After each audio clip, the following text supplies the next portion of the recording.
मी थोडा आजारी असल्यामुळे माझा आवाज बसलेला आहे आणि कवी सरकार वाचनालय इंगळे यांच्या संयुक्त विद्यमानं आज या करवीर क्षेत्री 29वे ग्रामीण साहित्य संमेलन हे होत आहे।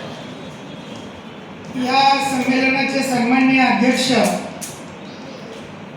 मातृभक्त आचार्य शंकर घनश्यामदास अंगाणी साहेब, याचे उद्घाटक धाराशिवचे सुप्रसिद्ध कवी की ज्यांचा महाराष्ट्रभर वावर असतो आणि एखाद्या तरुणाला लाजवेल अशा प्रकारचा उत्साह ज्यांच्या अंगामध्ये संचारतो ते मधुकर हुजरे, बार्शीचे मोहिते सर, ज्या कन्यकेनं या ठिकाणी एकपात्री सादर केलं ते कुमारी भोसले, आजचे सगळे सन्मान मूर्ती साहित्यिक बंधू भगिनी।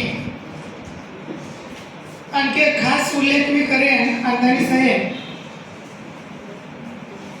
की या सभा मंडपामध्ये माझा एक जुना मित्र मला आता दिसला। 5-6 वर्षापूर्वीची गोष्ट असेल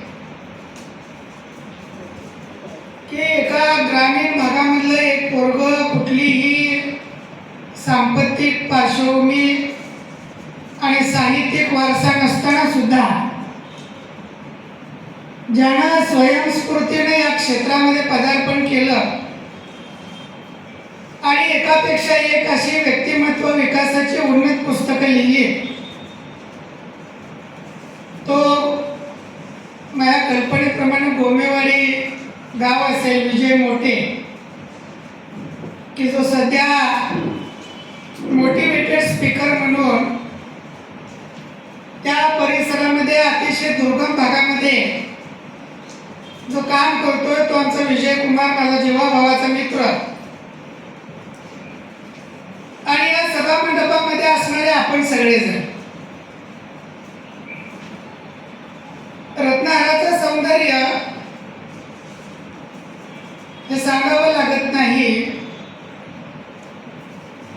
तेजस्वी डोळ्यांना ते आपोआप कळतं। रातराणीच्या सुगंधाची कोण चर्चा करत बसत नाही, वाऱ्याच्या झुळकीबरोबर आला की मन क्षणार्धात प्रसन्न होतं आणि बालकाच्या नाजूक आवीट पाप्याची गुढी सांगायला पुस्तकी पांडित्याची आवश्यकता लागत नाही। ओठांच्या मधुर स्पर्शाबरोबर ते आपोआप जाणवतं आणि तद्वतच त्याचप्रमाणे साहित्यातून माणसाला काय मिळतं? यश मिळतं, कीर्ती मिळते, पैसा मिळतो, मानसन्मान मिळतो, व्यवहार ज्ञान कळतं का, चांगला उपदेश कळतो का, मनोरंजन होतं का, करमणूक होते। साहित्य जीवनासाठी आहे का साहित्य कलेसाठी आहे? हा फार मोठा वाद होता पूर्वी साहित्यामध्ये, कलेसाठी कला आणि जीवनासाठी कला। म्हणजे लेखकांनी केवळ आणि केवळ मनोरंजनासाठी लिहावं, कला म्हणून लिहावं, अशा प्रकारची एक विचारधारा नारायण सीताराम फडकेंची होती।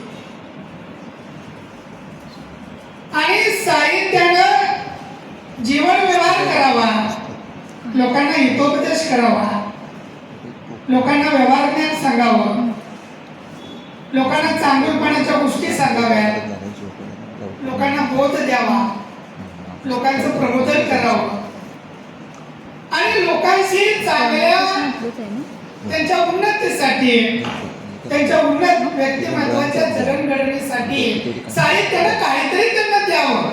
आणि हे पुस्तक